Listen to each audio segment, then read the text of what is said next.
the limit of those approximations. So how about, what kind of approximations can we make here? So here's the approximations that they make.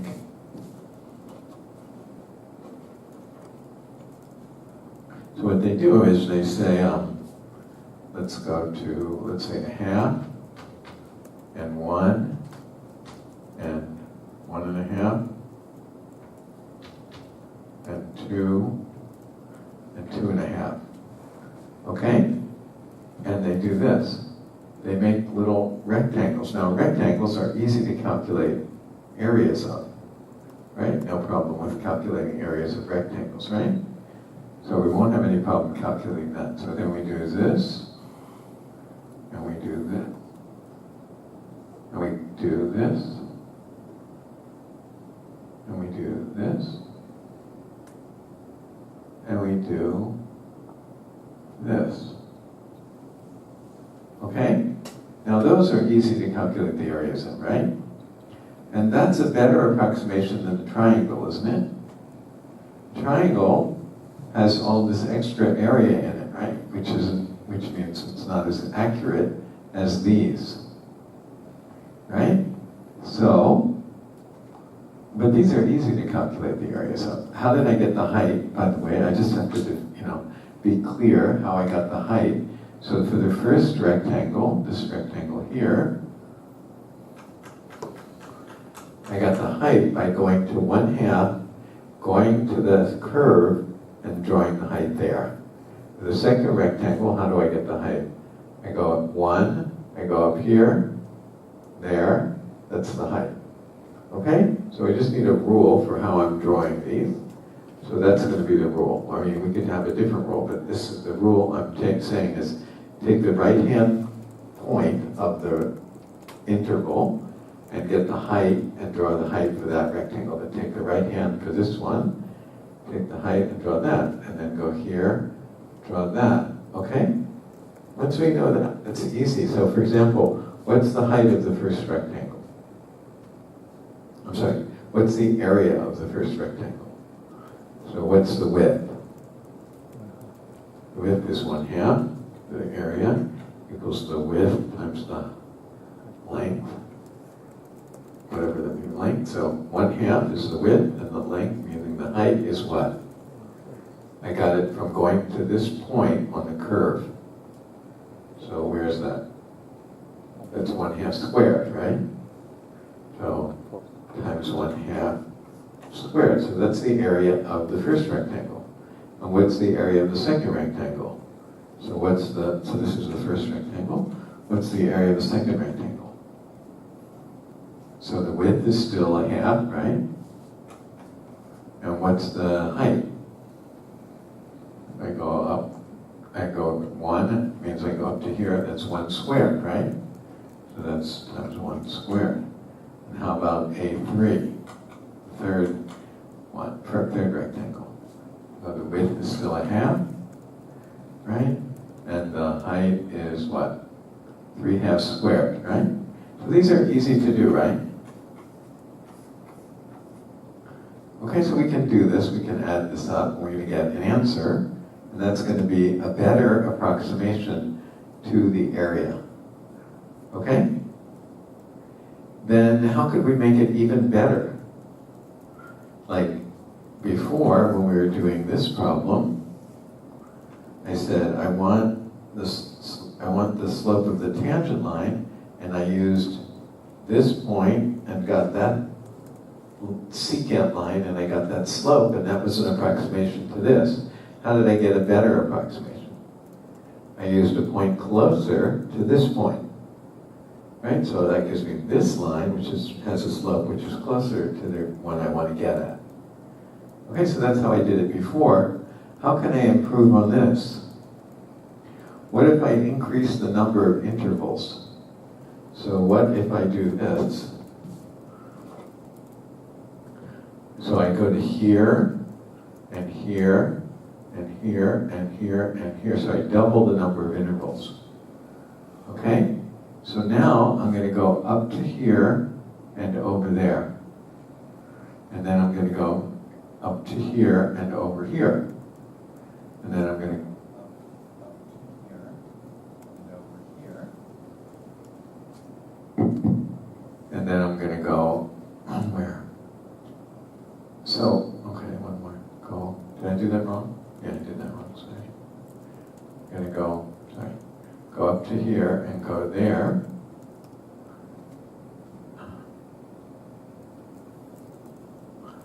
Okay, and then I'm going to go here to here and go there. Now, can you see that when I increase the number of intervals, I'm decreasing the error? Because where was the error before? I'll draw it in white. The error was here, here, here. That was the error, right? Before.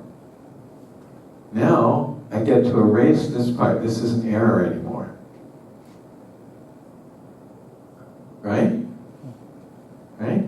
So I'm decreasing the error by doing what? By increasing the number of rectangles. Okay? So just like here, we decreased our error in our slope approximation by doing something. Right? Here we have another way for this problem of decreasing the error. Okay? And the way we do it here is increase the number of rectangles. The way we did it here was move this point closer to this point. Okay? And what we finally did here was we took the limit as this point, or this coordinate here, got close to this coordinate here. So we did the limit as x went to x0. So that's what we did. Maybe you don't remember it. You didn't quite go in the right box in your head. But that's what we did. So here, what we're going to do is we're going to take the limit as the number of rectangles, we'll call it n, goes to infinity. Okay, now we have to be careful writing it all out and all this stuff, but I'm just giving you the basic strategy. Okay, you can read it carefully, but we're not going to spend all that time here. But we're going to basically, if we let the number of rectangles go to infinity, at least in the so-called right way, then the error is going to go to 0. Okay? Okay? So, then we're going to have, is going to be the total area. Let's make this notation. A, the area, let me make it like this. A, the area of F from between 0 and 3 is going to be the limit of something. Okay, I just make this notation. I just mean the area under F. Okay, I'm just making this up. You won't find this in the book. Okay, but I just mean the area under F between 0 and 3 is going to be some limit. Okay? Right? Now, the notation is not this. This is my notation that I made up. The notation, now here's the tricky part, or here's the part that looks weird. The notation is not A of F from 0 to 3. That's not the notation. Here's what the notation is. The notation is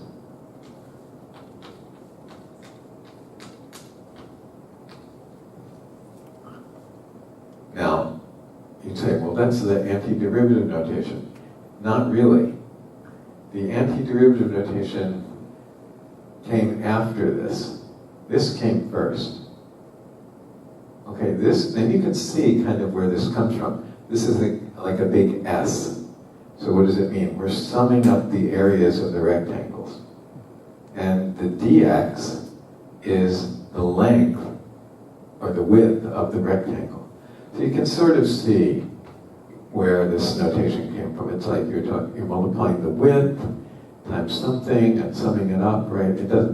We're not going through it carefully, but anyway, this notation came first, not this notation. Okay? All right? It was this. So what does this stand for? This stands for this. And what is this? The area under the function between one point and another. Okay? That makes sense? Okay, so like if I wrote this, let me just do this. What would this mean? What would that mean? That would mean the area under x cubed. So what does x cubed look like? Looks like that. So the area under x cubed, from where to where? From 0 to 5, whatever that area is, that's what this means. Okay, or what if I wrote this?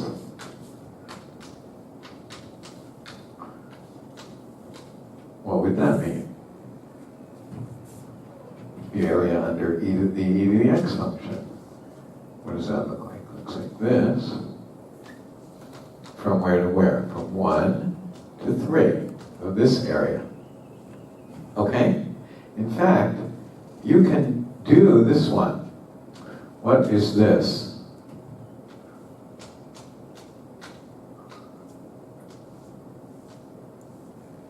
Or, yeah, what is that? You don't need anything except for just a little thinking to do that.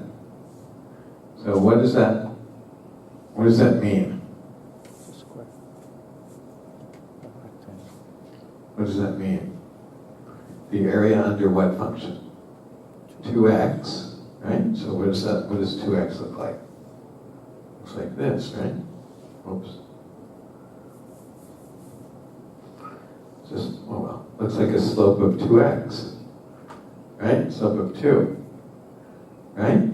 So I want the area under this between 0 and 2. Well, you can do that easily. Just the area of a triangle, right? What is that? 2 times 4. 1/2, 2 times 2, 4, right? This is 2, this is 4, this is 2x, so it's 2 comma 4, right? Right, so this is 2, this is 4. The area, you can do that. So what is this? You don't need any rectangles and the limits or anything, you can just do it. What is it? It's 4. Right? Okay? You know that one. Okay? So if I rewrite that one like this, it's just changing the notation.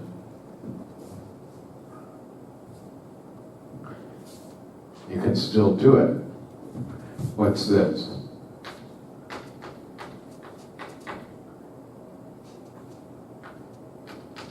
What is that? It's the same thing. I said this is just in a different notation. This is a different notation. So the answer is 4, right? We just did that. Okay? So this means this. Okay? Okay. All right? So some of these are easy to do. Some of them are obviously not easy, like this one. You know, how would you do this? We have no idea, right? Except that I said that we're going to be using this rectangular approximation method, but still, you don't know what to do. Right? Okay, but do you understand this notation? And therefore, do you understand this notation? Okay, and the thing is that this notation didn't come until later. Okay, now here's the thing though. This question,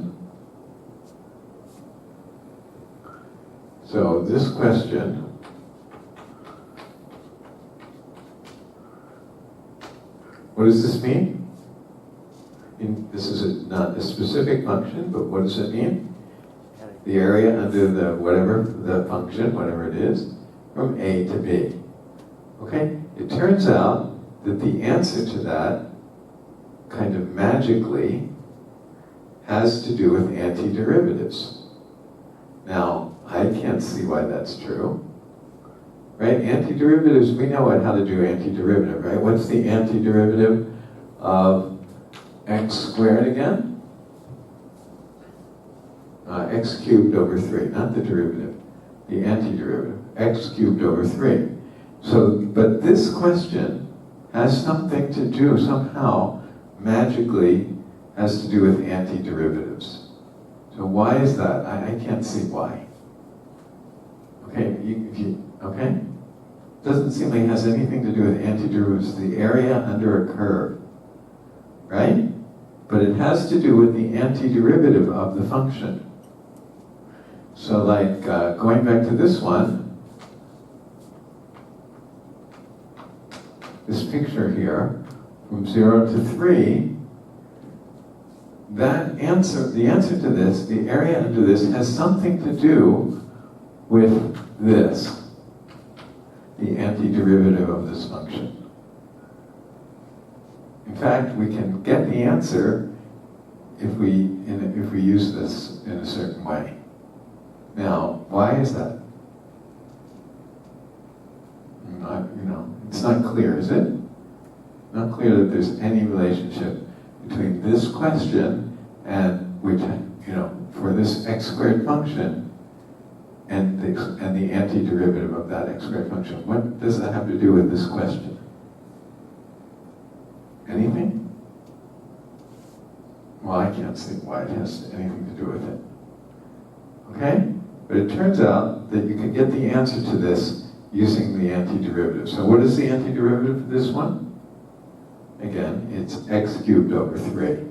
And all you have to do is this.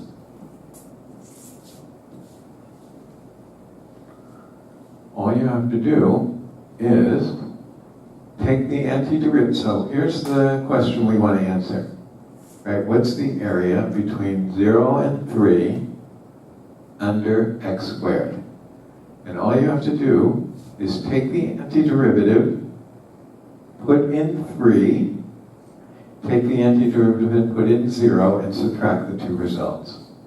And that's going to give us the answer. So why is that? No idea. Okay, so what did I just say that you have to do? Take the antiderivative and put in 3, so you get this, right? When you put in 3 into the antiderivative, you get this, right? Right? And then put in 0 into the antiderivative, you get what? And subtract them. And that's the answer. So what is the answer? 27 over 3, which is 9. So that's the answer. It sounds magic, right? Where does that come from? Right? But that's the answer. Okay, but we already know the answer to this one, right? So we can check whether this idea works or not, at least on this problem. Okay, so you already know the answer to this. The answer we said is what again? 4. Right? The answer is 4, right? The area under this curve is 4, from 0 to 2. Now let's check that idea. So what do we need to do to get, first of all, here's where I wrote the question. Okay, and I know that it's 4 from some other way, but what do I have to do to use the new way? I have to find the antiderivative. So what is the antiderivative of 2x? X squared, right? Right. Yeah, x squared. Right? So x squared. Okay, that's the antiderivative, right? And then all you have to do is do what? Put in 1. Doesn't work. What happened? What's the end? Doesn't work. Doesn't work, right? Yeah. I think since it's 0 to 2, you have to put in 2, not 1. What? Did I say 0 to 2? Oh, yeah, sorry. 2, thank you. Right, because the question was 0 to 2. That was equal to 4, right? Thank you. Okay, so again, what's the method? Find the antiderivative, put in this, and subtract the two results. So put in 2, what do I get? 2 squared, right? Right? If I put in 2, into here, I get 2 squared. And if I put in 0 into there, I get what? 0 squared. And I'm supposed to subtract the 2. It worked. At least in that one case. Right? We can check it. Right? We can verify that it worked at least there. Alright? So what's the idea again? What's this notation mean? It means area. Area under here, between here and here. Okay? Now how do you do it though? You use this magical idea, which is to do what? Do something that seems to have nothing to do with the problem, which is what? Find the antiderivative of this, put in 3, put in 0, and subtract them. Alright? So, let's do another one. Is there any other one that we know the answer to? Yeah. How about this one? If I ask you this one,